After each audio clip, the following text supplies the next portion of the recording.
All right, Kenny Smith, Total Force Holdings. So we have discussed our 40 and our 10 that come about over the 9 versus 45 debate.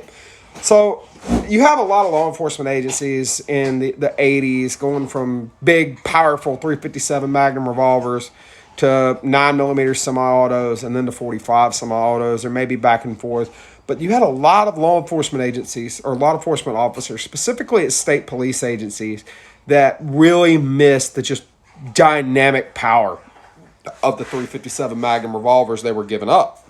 So enter Sig Sauer. And I think Federal worked with them on this.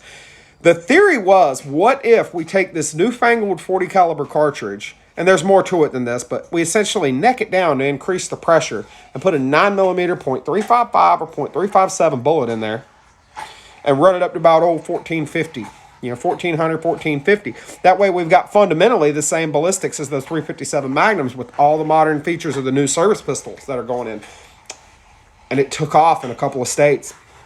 As far as I know of at least 3 state police agencies that use the 357 SIG, which is what this cartridge came to be known. SIG developed it with Federal, and they debuted it in their P229.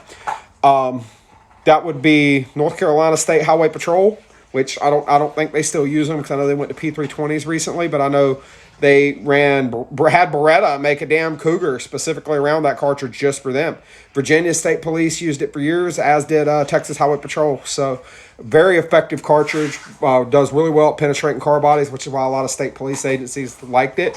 But it's loud, it's expensive, it beats the guns up bad. So it didn't really get but so popular for so long. But let's look at the ballistics. And as Lucky Gunners Labs here show, it is exactly what you would think. It's not very popular.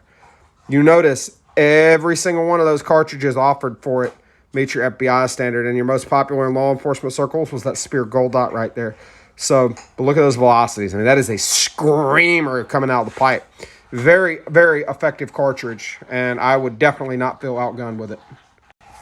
So, again, I like the 357 SIG. The Secret Service used the 357 SIG and the P229 for quite a long time, and they had no complaints with it, to my knowledge. My only issue with the 357 SIG is cost, and 357 SIGs are ear-splittingly loud.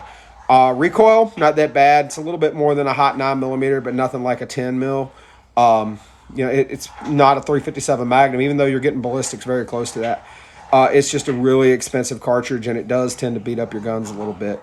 But yeah, if you want to carry a 357 SIG, you got one hell of a cartridge. It's fast, powerful, and very accurate.